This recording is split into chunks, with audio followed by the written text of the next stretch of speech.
Support for the Trailblazers.fm podcast comes from the Campaign for Black Male Achievement, a national membership network of more than 5,000 members all across the country working to improve the life outcomes of our Black men and boys. I'm so excited to share that on Thursday, October 18th, CBMA will be celebrating their 10th year anniversary and commemorate a decade of growth and impact for the Black Male Achievement movement. Now, this gala is going to be honoring Tanya Allen of the Skillman Foundation, one of our past guests, John Rogers Jr., the CEO of Errol Investments, and George Soros, founder of the Open Society Foundations. To learn more about purchasing tickets to the gala, or if you'd like to become a sponsor for the event, please visit blackmaleachievement.org, or you can shoot me an email, steven@tvpod.com.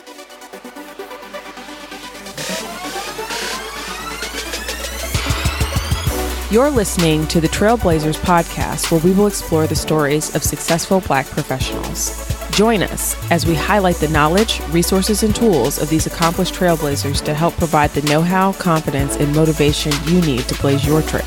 And now, here's your host, Stephen Hart. Hello, and welcome to a brand new episode of the Trailblazers.fm podcast. We are continuing into the 5th episode of our Trailblazer Entrepreneurs series. It's been a terrific series so far. And if you're an entrepreneur, or maybe you're an aspiring entrepreneur, even if you're in a leadership role right now, I highly recommend going back and listening to the series in its entirety. So far, we've featured Janice Bryant-Howroyd, Joshua Esnod, Stephen and Sterling Carter, and Nicole Roberts-Jones. Some amazing wisdom and mission fuel are packed into these episodes. And I've received so many warm and kind DMs and emails and comments. Let me know how these episodes are impacting you. And I have to say this, I really appreciate you guys reaching out, right? I enjoy getting to know many of you for the first time who have been listening for some time. It's lonely out here as a podcaster, right? Last month, I think we had nearly 10,000 downloads across our episodes, and only know a few dozen of you personally. So if you're on Facebook, Instagram, Twitter, WhatsApp, reach out, connect. Let me know that you're part of our Blazer Nation community and that you're listening. It helps me to put a face to the numbers that I'm seeing, right? And check it, we're down to the last 2 episodes of the series right now. And this week, I'm so excited. We're featuring none other than Mr. Joshua Dubois. For those of you unfamiliar with Joshua, he's a CNN contributor, author, and CEO. And Joshua is one of the country's top voices on community partnerships, religion in the public square, and issues impacting African Americans. He led the White House Office of Faith-Based and Neighborhood Partnerships in President Obama's first term, and was called a president's pastor-in-chief by Time magazine. He's the author of the best-selling book, The President's Devotional, the daily readings that inspired President Obama, a compilation of the devotional meditations he shared with the president and narratives of faith in public life. Today, Joshua leads a consulting firm called Values Partnerships, and they develop creative engagement campaigns for diverse sectors and audiences, provides strategic advice on complex issues, and markets and produce films and television programs with meaning and value. Blazer Nation, join me right now in welcoming today's featured trailblazer, Mr. Joshua Dubois. Enjoy. Joshua, thank you so much, my brother, for coming on and sharing in this conversation with me tonight. Brother, it's an honor to be on with you. I've been excited about this podcast and what you're doing for a long time, and so it's great to connect. Yes. So, I found it one of my rituals for every conversation on the podcast is to start things off from a place of gratitude. So I'd love to ask you what's an unexpected blessing that you're most grateful for in your life right now? Sure. Man, I continue to be grateful for my kids. I have almost 3-year-old August and 8-month-old Adelaide, and Adelaide has this wide, gummy grin, no teeth in her mouth right now. But every time, she surprises me with a big smile, I'm kind of overwhelmed with gratitude. Lately, man, I've been grateful for nature. I started kayaking a few months ago, Stephen. And nice. It's real. It sounds intense, but it's really not. It's the laziest river in the world. I can literally put my feet up on the side of the kayak and take a nap, which I often do. And so, man, I'm grateful for those times, for a wife who allows me to take some of those times out on the river. But yeah, those are a few immediate things coming to mind, but grateful for a lot of things, but those are top of mind. Joshua, I have an image in my mind of you in a tube on a lazy river pool, calling it kayaking. Yeah, it's kind of like that. I got my hat down over my eyes, literally That's taking a nap on the water, brother. right. It is a sight to behold. That's right. Listen, I saw that you were raised in Nashville and parts of Ohio. Is that right? That's right. Yep. What comes to mind when you think about growing up in those areas? Man, church is a big thing that comes to mind. My stepfather, but I consider him my dad, is a minister in the AME church. And so I spent most of my waking non-school hours in a sanctuary or a fellowship hall. So that's kind of a definitive and important part of my childhood. You know, football was a part of my childhood. I enjoyed playing sports. I was not very good at it, but enjoyed it. I found my passion for social justice and for the least of these around us as a young child. And so that sort of shaped, my childhood and just, family. Family was very important in Nashville and in Ohio as well. Wow, that's awesome. So I saw that you attended BU, Boston University, for undergrad and went on to Princeton for your master's. And, one thing I caught here, I saw you pledged Alpha Phi Alpha. You're Alpha man. I did, yes. And I have to tell you, I was beginning to worry that alphas were boycotting the podcast. Oh, man. Because, probably four of the fell out to the frat. I'm sorry if we've been stonewalling you. I apologize. No, listen, maybe four of the first 10 guests we had on were kappas. Oh, no, I got to hang up now, Stephen. So I was like, man, I need to tilt this thing back, Thanks for tilting, brother. But before we talk about your work with values partnerships, I wanted to share first off with the audience, right? Joshua is not yet 40 years old. And in fact, I'll share, I think you're about the same age as my wife. And yet you've been dubbed one of... I have to stop you there. Never talk about your wife's age on a podcast. You've been married long enough to know that was a major faux pas. Listen, man, Blazer Nation is used to me sharing a lot. Probably too much. But good point. Well, I didn't say how old you are, right? Yeah.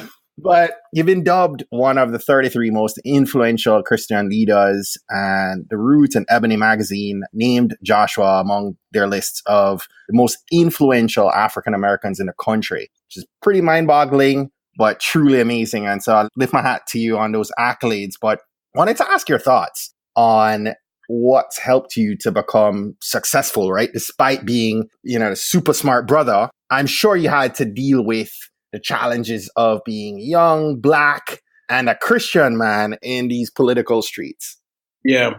Man, it's a big question. I would say a few things and, can certainly apply them to specific circumstances. First and foremost, in a very practical way, and it can almost sound trite or it's just something that people say, but my faith has been sort of an anchor for my life. I've found myself in positions and moments that were just kind of could have otherwise been overwhelming. And I know that I was placed there only because of the grace of God. In practical ways, me sort of doggedly pursuing a relationship with God and with my faith. And so that has been important. It has been very much imperfect and uneven, but, continually coming back to that center is important. I also have had this impulse of just being hungry, man, just hungry for more, just a constant drive forward. And even when there were countervailing impulses, self-doubt, of which I've had a lot, imposter syndrome, which I think we all go through, and I certainly have, fear of a new move, a new position, of saying the wrong thing, of not completing, not doing. My hunger overrode the fear. And when I stepped up to the edge of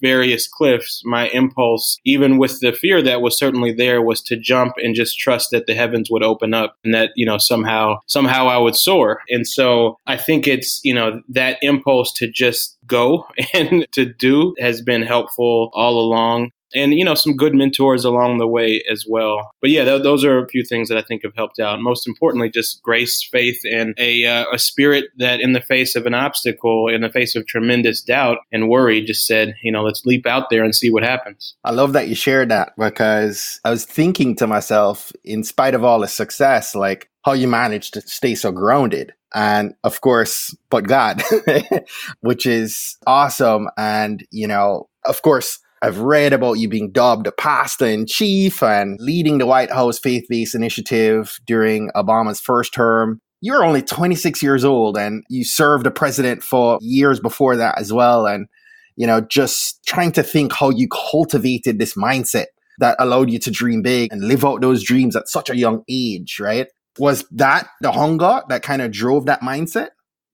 I wish I could say that it was always about sort of a bigger vision, me having in mind a place I wanted to go and then trying to get there. But it was really more of, I will say, and I try not to pat myself on the back too much because I still have so much more that God needs to do with me in places that I want to go. But I will say that I have always had a focus on being excellent at the thing that's happening right now, right? And this is one of the things I counsel young brothers and sisters who work for me now in our current company, interns we've had and so forth, that, I encounter many who are focusing on their brand in the long run and, they're 21 or, they're focusing on their next 10, 20, 30 year vision, which is important. But they're missing sometimes the notion of being absolutely excellent, thoroughly, excellent in the space, the role that's right in front of them at that moment. I felt at different points in my life that my responsibility was to maximize the role that I had right then and there. For example, I took an internship when I was in undergrad at BU. And it was basically an administrative internship with a magazine that Boston University published. I was, getting coffee and making copies. And I pitched the managing director there on if I could be the marketing coordinator, the marketing manager, and help them get the magazine into new bookstores. And I would take them around to bookstores and set up consignment programs and so forth. And they were impressed by that. And that led to a recommendation for the next job.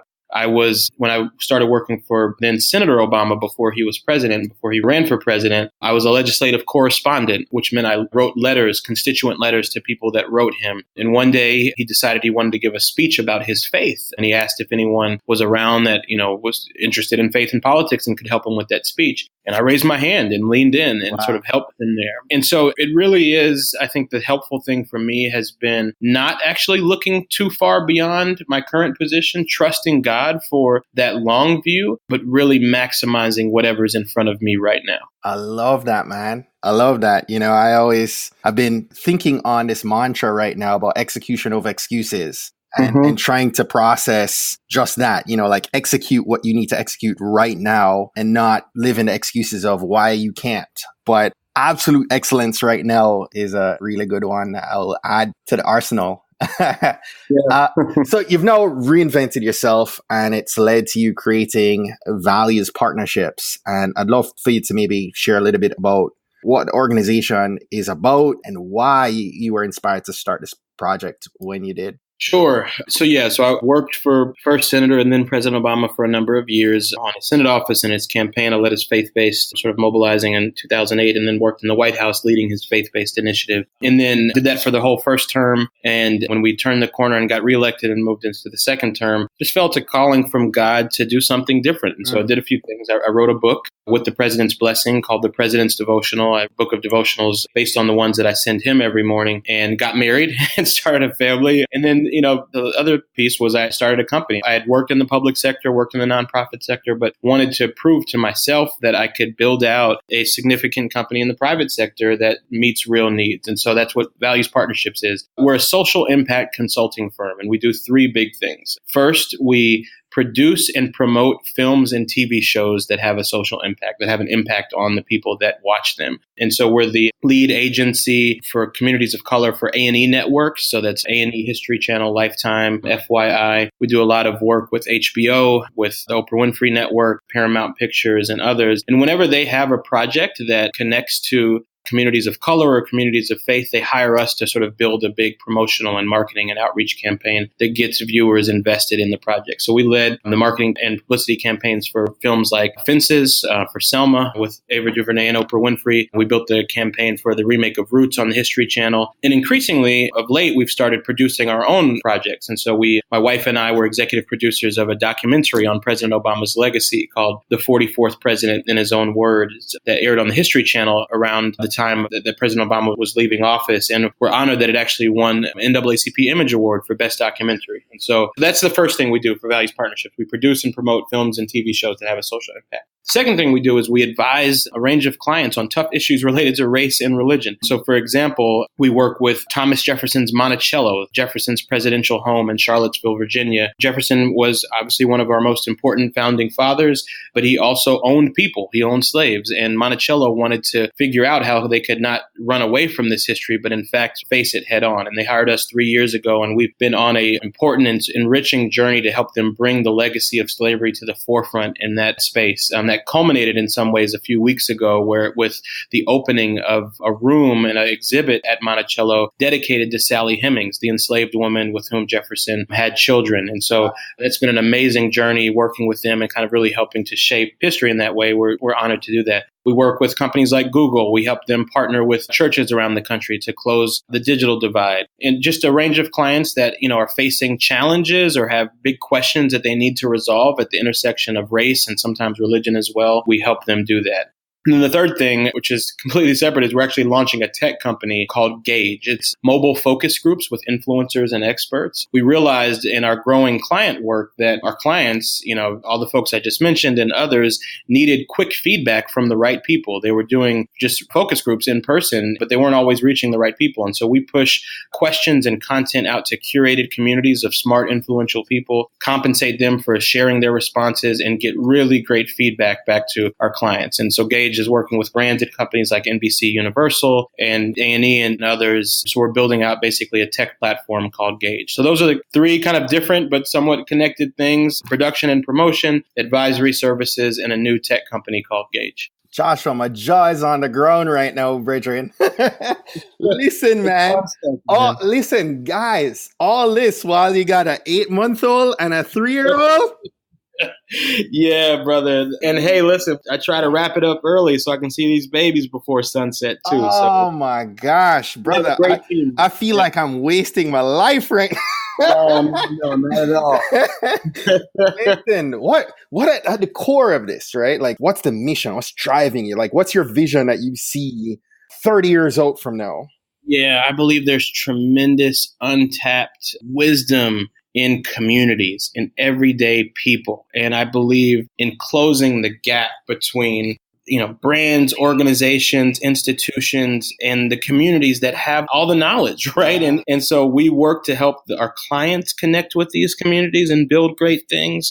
And through Gauge, we're trying to drive actual revenue to smart people in communities themselves. I just had this notion that, everyone is good at something. Everyone has a God-given talent and expertise, but so often those talents aren't recognized. They're not lauded or compensated and so forth. We try to find really smart people, even if they're not, bold-faced names in one place or another, but honor them for who they are and the wisdom that God has given them, and connect them to people that could benefit from that wisdom, and make sure that, the communities are benefiting as well. So it really is about closing the gap between brilliant people, particularly in communities of color that I care so deeply about, right, and the brands and organizations that we work with, bringing them together so that both can benefit. I am loving this, man. Loving it. So coming back to it, I mean, like, your education, your past career work, of course you're leading, but you didn't really go to B school, right? And now you're CEO of a company, and it's no walk in the park, right? Yeah. But what have you seen? That said, you've also had the experience of looking at some and seeing firsthand some really great CEOs at work. I wanted to get you to maybe share what some of the skills are that you believe make a great CEO. Yeah. Well, one, I have to say I've had a couple really great mentors. A brother named Marlon Buckner. He's the husband of one of my former bosses in the White House, Melody Barnes. And Marlon was kind of like my company starting advisor, right? He shared with me the keys to running a successful consulting company, and was really formative in the early years of Values Partnerships. There's a brother named Dale Jones. Dale runs an amazing executive search firm, like one of the top 5 executive search companies in the country. It's kind of taken me under his wing and been a great mentor. a business mentor as well. I mean, a few things. One is, I have just kind of a natural instinct towards margin, meaning I don't overspend. And part of it is and I need to trust God more. My wife gets on me about this all the time. And I have an irrational fear of the bottom falling out at all times, right? And it doesn't make any sense. It's not rooted in numbers or reality or anything. But, I grew up for a time on food stamps. My mom, before she married my stepfather, was homeless for a while. Like I have seen, by no means did I have a bad childhood. In fact, I was more blessed than many people that I know, but I've seen what it has been like to struggle. And not wanting to go back there, I think, has motivated a real kind of intrinsic focus on the margin of our work and making sure we're taking on the right projects at the right time. I made a mistake early on in the company in that I grew a little too fast and learned quickly that a slimmed down operation where you're growing slowly over time is more effective. And so I think that has been really helpful. Now we've grown and we're at the size that we should be. And in fact, we probably need to add a couple more people. But, right sizing our operation, I think, was really important. Just a small thing, but we have a daily call amongst our staff at 10 a.m. every day, and it literally lasts 10 minutes. I don't believe in long meetings. I hate long meetings, but we quickly check in with each other at least once a day. I started this in the White House we ran faith-based centers at 13 agencies, and we did the same thing at 10:30 every day, kept doing it with values partnerships, and it's actually been surprisingly effective to just do a quick run through, make sure that we're all coordinated for the day. That has been really helpful as well. And learned, a few basics early on, one that people, when it comes to new clients, if you ask, the old mantra, if you ask for money, people will give you advice. and if you show that you can be helpful with advice, people will actually want to give you their money. And so we don't come off as too hungry. In fact, 99 out of 100 projects we didn't pitch. They sort of came to us, do good work, and people refer, and you grow over time. And then finally, I've learned to not be shy about requesting that we be paid what we're actually worth. And that's a really important thing. If you know that you're providing an important service and you know that your time is valuable, and you also know in our case that we try to make sure that any resources that come to us go back out to communities in some important ways, then you have to hold the line about your pricing. I used to just sort of take every project that came our way, and I realized that I was doing that at the expense of the projects that I was really supposed to do. I didn't have enough time. And so having a clear sort of strategy around pricing and realizing that every project is not for you. A dear friend of my wife says all the time, you can't dance on every record. And I realized that when it came to business, I can't dance on every record. Every potential client is not supposed to be our client, and God will lead us to the right ones. And so that's kind of a scattershot list of a few things that helped me out. But, we've had a lot of lessons learned over the years, finding the right accountant and bookkeeper and, managing staff and, building out a payroll and benefits package and growing in the right way. All of those things we've learned. We've built the plane as we've been flying, but praise God, it's gone pretty well so far. Man, I love that. Let me ask you, and you've poured out a ton of nuggets of wisdom just now, but what would be your one piece of advice, right, to the young social entrepreneurs that are on the come up, especially those of color that are trying to succeed at putting their own vision in play? Yeah, I think the bottom line is, Stephen, one very practical thing is I recommend folks pay the IRS and then pay their savings before they pay anything else. And I know that seems very specific, but if you wait to save until the end of your business or monthly budget, too often that savings just doesn't occur. And I think we, particularly, as an African-American community where we need to be building more wealth and more assets, I think the most important priority that we can have is to save. And so that's one of the things I really encourage entrepreneurs starting out, even when, there may not be a lot of money coming in, a lot of clients, a lot of customers, et cetera, is to get in the practice of saving for yourself and your family almost first. You got to pay the feds, but after that, pay yourself, not just your monthly budget, but your savings. I think it's very important. Such a good point, man. Hey, I hope you're enjoying this episode so far. I wanted to take a quick break right here so I could share that in today's attention economy, you're either going to be remarkable or you're invisible, because hard work isn't an advantage anymore, right? Because everyone is working hard. Tom Peters actually said that we are CEOs of our own companies called Me Inc. And so to be in business today, our most important job is to be head marketer for the brand called you. So branding isn't just for companies anymore. We must all stand out in the crowd. Our reputation, our credibility, business, career, and our opportunities are all wrapped up within our personal brand. It's time that we begin to brand ourselves, right? I know and I believe that your future opportunities and success, whether you're a business owner, college graduate, or a busy professional, I know that lies in your brand design and your digital footprint. And it's why I went ahead and worked with my team to develop the 6-week online course called Brand You Academy. It's for busy professionals like you wanting to build that amazing personal brand and create consistent messaging across your digital footprint that immediately helps to differentiate you from the crowd. So with Brand You Academy, we are giving you immediate access to our brand knowledge, our technologies, and our proven techniques and tools that have helped us and our clients to build amazing brands and gain that credibility and trust, right? To be able to access those big opportunities. We're going to be opening our doors to our beta launch. This is our first cycle of Brand You Academy. Our doors will open on October 8th, and a course will actually begin on October 22nd. If you're interested in being among the first people to have access, I want you to hop on over to tbpod.com/brandyou. That's tbpod.com/brandyou and add your name to our interest list. There's no risk. You can always look in on October 8th when we email you and let you know about the course. You'll be able to look in on a curriculum and see if it's the right fit for you. But again, we are running our first cycle. The doors are going to open on October 8th. We're going to be offering a steep discount to the people who take advantage of this first cycle in the course. And that will be the only time that we offer the steep discount. So if you're interested, now's the time. Add your name to the interest list over at tbpod.com/brandyou. So listen, I wanted to ask you, because you've referenced your wife throughout this conversation, and I'm interested in hearing your take on what it's been like to work with your wife, Michelle.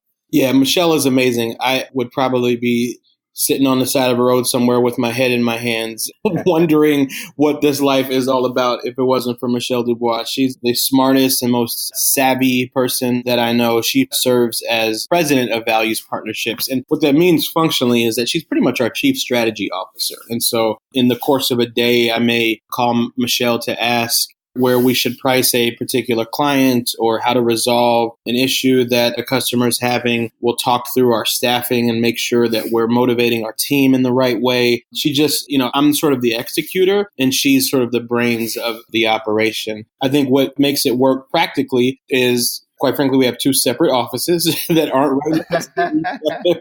And so we give each other a little bit of space. She also, I think at this moment in our lives, kind of tilting my hours in the day on the work front. She's tilted a little bit more on the home front, but it's not a hard and fast rule. And then we break the categories, man. So, we don't always do the traditional categories and chip in wherever, help is needed. And so, yes, she does most of the laundry, but I do most of the cooking, right?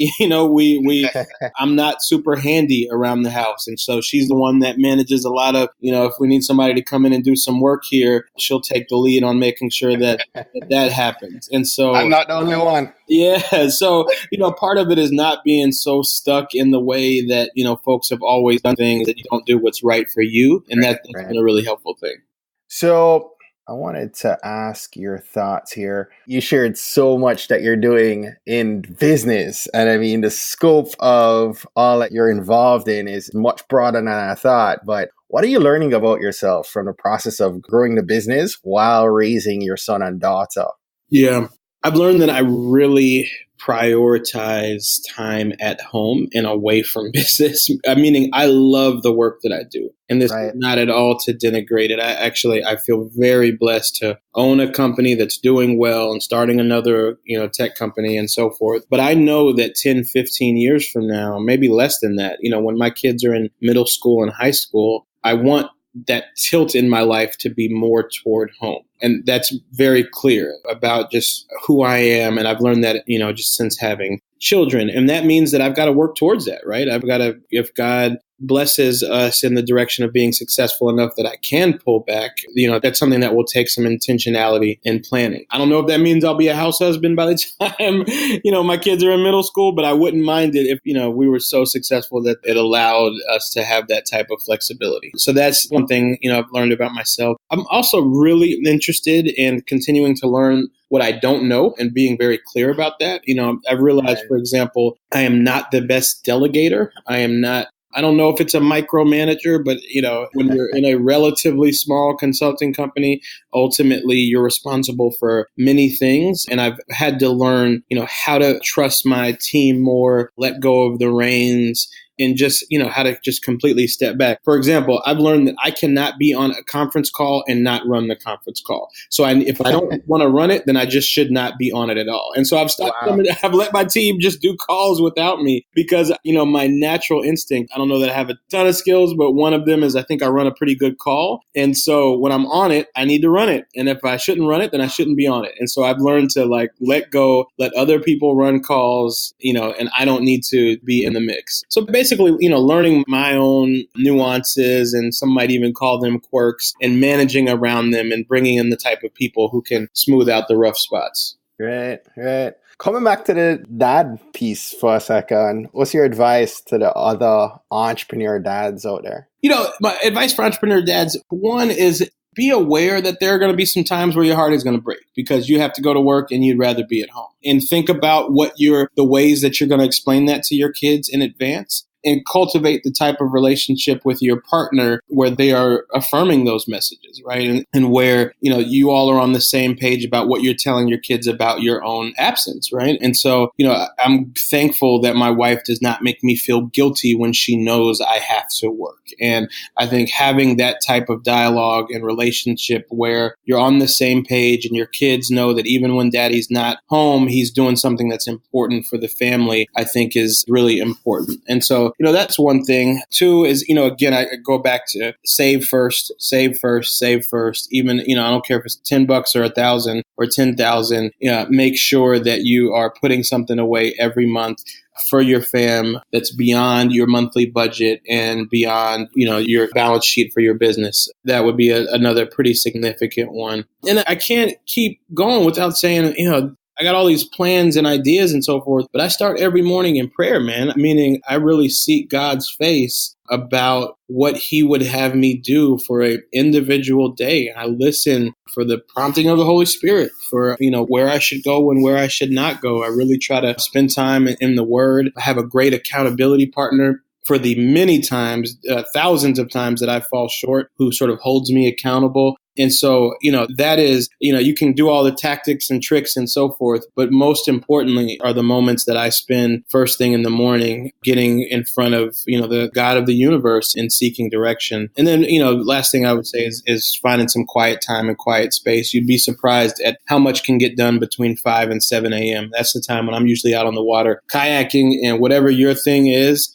wake up early and get that done. It'll make the rest of your day better. Absolutely. Agreed. I share so much with what you've shared here in this last piece. I actually said the very same thing to my wife, Kristen, about, raising the kids now with this mindset towards, planning toward them getting into middle school and us having more of a lifestyle type business in play that affords us the opportunity to be much more active at that point in time. Because right now they're in school and they're engaged, right? But middle school and high school is where I feel like we need to be engaged and with them a little bit more. And so, I'm working towards that end and saving towards that end right now with the hope that God's willing, we're able to be a lot more active in our parental roles at that point in time. And to your point, my wife is in corporate and in many ways we both travel quite a bit, but to your point, man, wait till your girl gets to about 8 years old, man. It's a sensitive time, right? Where she wants daddy around and, setting that tone, right? That she's very important. Your son as well, but letting him know that what you are doing is all for the greater good. I love that too, man. Yeah, it's so key, man. We were riding home I came home around 6:00 today. We had a podcast at 8:30, so I was looking forward to that. But we said, let's tip out to the park. So I took over from our childcare provider that was here and took the kids to the park. We had a great time. But then on the drive home, I'm stopped at a red light, and my son is trying to tell me about the train that he saw. There was sort of a small train that's at the park that we go to, and I'm not paying attention. I'm using the moment at the red light to check my email. He's like, Daddy, the train. And, I realized that, I'm at work 10, 11 hours, 12 hours a day. I can take that time to be present. I can put it down, and just be fully present and let them know that they matter more. Yeah. And so I think you're exactly right. And that's, I'm always working on it, but that's where I'd like to be. I give you some advice that Kristen gave me on that. Listen with your eyes. That's good. Listen with your eyes, because they pay attention to the fact that you even glancing at the phone and giving them the divided attention. Yeah. They tune into that. So yeah, I've learned with her especially, that I really need to dial in and give them that focus. And to your point, tend to the work at a later point. But listen, we're about to wrap up, man. I could keep talking to you all night. There are a couple questions that we ask all our guests before we wrap up our call. And so I'd love to ask, what are some books that you'd recommend or Blaze Nation add to their reading list? Yeah. Well, I guess I'll just talk about a few that I'm kind of digging into now. Ibram Kendi, I believe that's how you pronounce his name, is this book, Stamped from the Beginning, The Definitive History of Racist Ideas in America. It's heavy, but it's an important one for me. And we realize, history is around us, man. So I live in Prince George's County, Maryland.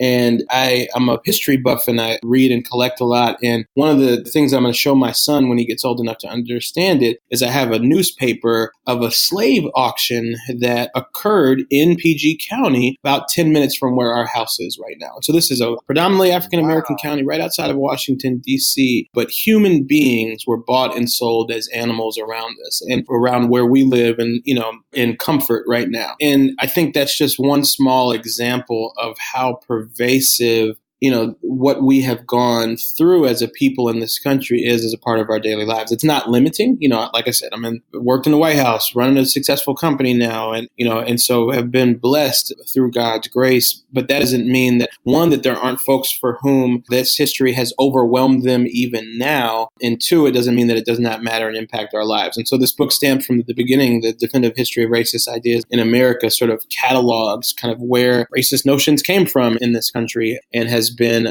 it's eye-opening for me. So that is one. Completely on the other side, having nothing to do with those heavy topics. I'm really digging my friend Donald Miller's book. It's called Building a Story. Yeah, man. So Don is a really good buddy of mine, and I just went down and did his Story Brand workshop, and I can't tell you how much I love the marketing methodology he's put together in this book, and just highly recommend trying to build a marketing funnel. We're using it as we start Gauge, the market research app. Very, very helpful. And, one other kind of nugget, I'm a more kind of traditional, Orthodox Christian. And so this is a little different from what I would normally pursue, but I encourage people to learn more about the life of Howard Thurman. Howard Thurman was a tremendous theologian and Christian mystic almost, and has just written some of the most beautiful and powerful meditations that are the right types of thing to help you start your day. There's a particular book he wrote in 1953 called Meditations of the Heart that I can't recommend highly enough. So it's Howard Thurman, Meditations of the Heart. So those are a few that I might recommend. Love that. One of our last questions, I'm actually going to change things up a bit, but what's one action that you would recommend our Blaze Nation take this week that's going to help them to blaze their trail? Yeah, wake up 1 hour earlier than you normally do and dedicate that time to God and to asking yourself questions about yourself and answering them in a quiet and peaceful space for you. And so that might be even getting up before the sun. But do that. You don't have to do it all week. Just do it one day. Watch the sunrise. Find that peaceful space first thing in the morning. That's one thing. The second one is going to sound real crazy and just, very obvious. But one thing I've been doing lately, Stephen, that's just been helpful for me is I drink more water, man. I feel like so many of us are chronically dehydrated, and that impacts our thinking, our actions, everything. I realize, man, I need to drink much more water than I ever have. So I've probably increased my drinking water by 10 times in the last month. It has had a remarkable effect on energy and thinking and productivity and everything else. So, hey, I know that's, again, kind of off the beaten path, but drink more water and wake up early. Huge. It's huge, man. And I actually have been forcing myself to drink, if I can, down 2 glasses of water right before I go to bed and right when you get up. Oh, good. That's great. Oh my gosh. You're up in the middle of the night handling that, but it's still. But it's actually shown that it helps reduce the risk of like heart issues and all kinds of stuff when you consume that water before you go to bed, as well as when you get up first thing in the morning. Consume any food. So wow. Great advice and tips there. Joshua, last question for you. First of its kind on the Trailblazers podcast. I was wondering if you could do us a first and close us out with a devotional. Sure, be happy to, brother. I'll go back to kind of one of my favorites. It's part of it is not written by me. It's, a lot of these devotionals, I put some scripture or like a poem or something. This one's in my book on January the 11th, and it's just called simply "And the Heavens Open." It starts off with scripture and a poem. The scripture is 2 Samuel 22:11. He mounted cherubim and flew. He soared on the wings of the wind. And then a brief poem by a guy named Pablo Neruda. And the poem reads, "And something started in my soul, fever or forgotten wings. And I made my own way, deciphering that fire. And I wrote the first faint line, faint, without substance, pure wisdom of someone who knows nothing. And I saw the heavens unfasten and open."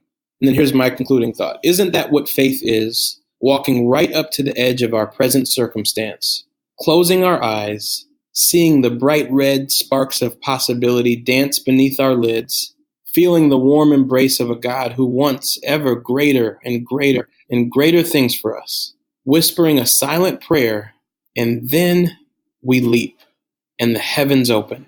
Dear God, let me write the first line, make the first move, speak the first word, love newly and radically. Let me leap and let the heavens unfasten and open. Amen. And that's it, my friend. Man. Joshua Dubois, thank you so much, my brother. This has been well worth the wait having you on. I'm so happy to have had you here. Man, it's a blessing and an honor. I'm a huge fan of the pod and just excited about all that you're building and your consistency and stewardship of this platform. So thank you on behalf of all your readers, and just let me know how we can support you in the future. Yes. Actually, before I wrap this call, tell us how we can stay connected to you, Joshua. Sure, yeah. My Twitter is just at Joshua Dubois. My personal website is joshuadubois.com, and our business is Values Partnerships. Also, if you consider yourself an influencer or expert of any sort, search for Gauge Research in the iOS App Store. Gauge Research. It'll be on Android soon, but search for Gauge Research and download it. Well, that's it for today. Thanks again for listening to this episode of the Trailblazers podcast. I'll be posting links to all of today's book recommendations and links mentioned on our show notes page at tbpod.com. If today was your first time listening to the Trailblazers podcast, I just want to extend a warm Trailblazers welcome to you. We're so happy to have you here, and we encourage you to go ahead and hit that subscribe button in your favorite podcast app.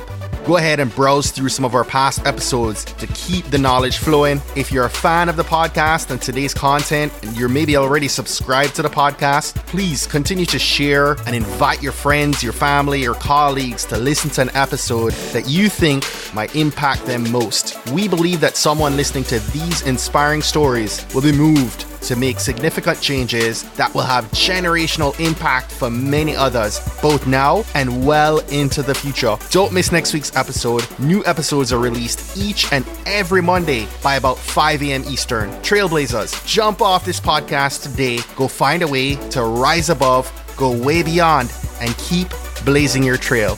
Cheers.